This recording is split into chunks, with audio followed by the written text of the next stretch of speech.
transit and transportation for Mississauga.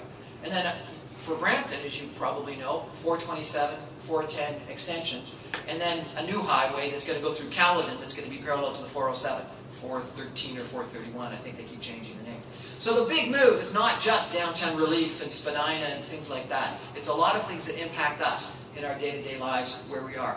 Some of the things that are going on right now, Mississauga Bus Rapid Transit, the Queen Street Bus Rapid Transit, the plan for the Huron-Ontario LRT, and if you haven't been to Union Station lately, you've got to go see Union Station.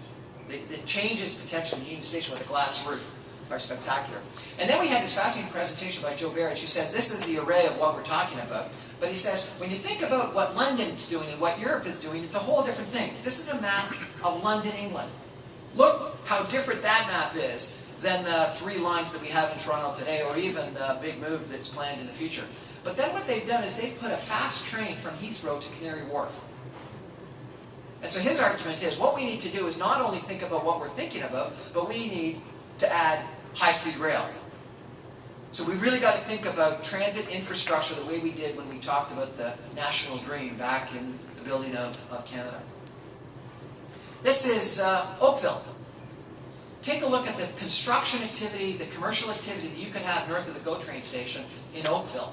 That if all you're doing is relying on highways, there's no way that that development could take place. But with all-day, 2-way, every 50-minute GO train service, and a 403 BRT, you can have that kind of development. And you can have the kind of commercial opportunities that we want for our kids. Because one of the problems right now in Mississauga, I think it's the same in Brampton, is the vast majority of kids between 18 and 26 leave our cities. They go downtown. If we want our kids to be able to have economic opportunities here, we need to have that kind of development. And it started with a big building, PricewaterhouseCoopers head office for that area that's just opened up. And then finally, after we talk about why we want transit and transportation, and we talk about what the transit improvements and transportation improvements are, then we should talk about the how-to. And part of the problem, I think, in the last 6 months is we spent way too much time talking about the how we're going to fund it, which is critically important and we need to talk about it, but you got to do it with the idea of this vision of what you want. And interesting enough, when we were talking about this at lunchtime, in other places that have actually successfully implemented plans, it took really brave leadership. Leadership that had a backbone. There's a great story in Denver. Denver in 2007 had a big move plan and a funding plan, and it was voted down. Nothing happened for 5 years. Last year in 2012, the same plan was put forward and a funding plan was put forward, and the people that put that forward have now taken over the mayoralty in Denver. So, you know, when John Tory says this is a once-in-a-generation lifetime opportunity, it may not be once in a generation, but if we don't actually decide what we're going to do and fund it, it's not going to get done. Mayor McCallion this morning said, this is the plan, get on with it. It was that easy, was her answer to the issue of Metrolinx. And so Metrolinx has proposed a plan, and I'm not going to recommend one thing or another, but it is interesting. They have said 3 words are critically important. Dedicated. So if we're going to ask people to put more money into it, it's got to get dedicated so it doesn't get swallowed up by general tax revenue. It's got to be accountable, and it's got to be transparent. They've also recommended, as you probably know if you've read any of the news reports this morning, a 1% sales tax. They have said for just the Greater Toronto-Hamilton region. Some people are saying it should be for all of Ontario, and it goes for other infrastructure needs elsewhere. They've talked about parking levies. They've talked about tolls on high occupancy lanes, and they've talked about an increase in development charges for areas that are going to get increased zoning. Most people, most economists, most experts that have looked at this say, if we don't come up with additional money, this is never going to get done. There is a point of view expressed by some that no, we can find that money within our existing budgets. That's a decision that I think we're going to have to come to. My personal belief is if we try to say to people we got to find it out of existing budgets, when we're going to have answers from people about what things need to get closed down. Because I believe with a $12 billion deficit, we're not going to find another $2 billion. But that's my own personal belief. It'll be interesting to see what comes out of the roundtable discussions that we had. And these roundtable discussions were fascinating. For those of you who were there, this is the key. What we did is we sat down with scribes and facilitators, and we really tried to get a point of view of what all the people in the room were thinking about and talking about. And we're going to collate that, and we're going to report that back in the next couple of weeks.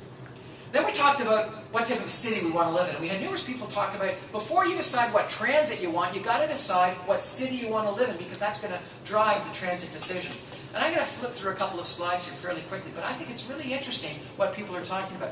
This is a picture of what downtown Mississauga could look like with transit.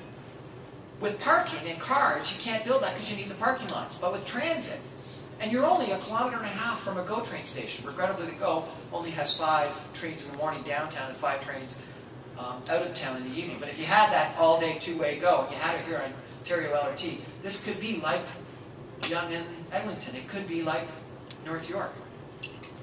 And you think about the types of culture activities we have in the Mississauga, Brampton, Oakville area.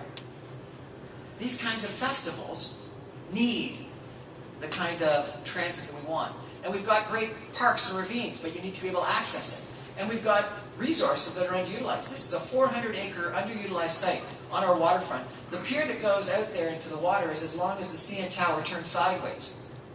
This is where the OPG power generating station was. This is what it could be. It could be 25,000 people. It could be the best place to live. The town that's just north of there is called Lakeview. Lakeview hasn't had a view of the lake since before World War II because it's been blocked by a power generating site and a whole bunch of landfill. But this, if you've gone down to that waterfront, without transit, is impossible. It'll clog every street around there. But the Long Branch GO train station is right on the east end. The Port Credit GO train station is right on the other end. One of the proposals for the Ontario LRT would be to have it loop down into this area. And then you could even have ferries that go from that pier to downtown Toronto. That's the kind of face that we could have for Peel Region in the future. And think about the type of retail that we can build when we make our urban environments walkable and livable. And then they said, but this is the kind of urban environment we have today. And Ken Greenberg, actually it was Joe Barrett, she said, I'm going to show you planning done poorly. This is planning done poorly. And with our zoning regulations right now, it's always going to be 1- and 2-story development. Now we've got to make sure that we don't put these companies out of business. We've got to make sure that they can still afford to have those opportunities. But this is the example they would suggest of the kind of development that we don't want, that people don't actually like. They'll drive there, but they won't live there. They won't walk there. They won't bike there. We had Lisa Rayshoff, art and architecture critic from the Globe and Mail, come and say, get rid of all these professional planners. Pretend you're a 12-year-old boy or girl. If you were a 12-year-old boy or girl, what would you want? You'd want to be able to bike or walk to a park, to a school, to a library, to an arena, and to a GO train station so you can get downtown, to a store so you can go get something to drink or eat. So if you think about what a boy or a girl, if you want to be the kinds of communities that families want to raise their kids in, that's what you should be thinking about, rather than getting people to and from wherever they're going as quickly as possible. Ken Greenberg from Greenberg & Associates talked about the next biggest development in North America is going to be retooling suburbia.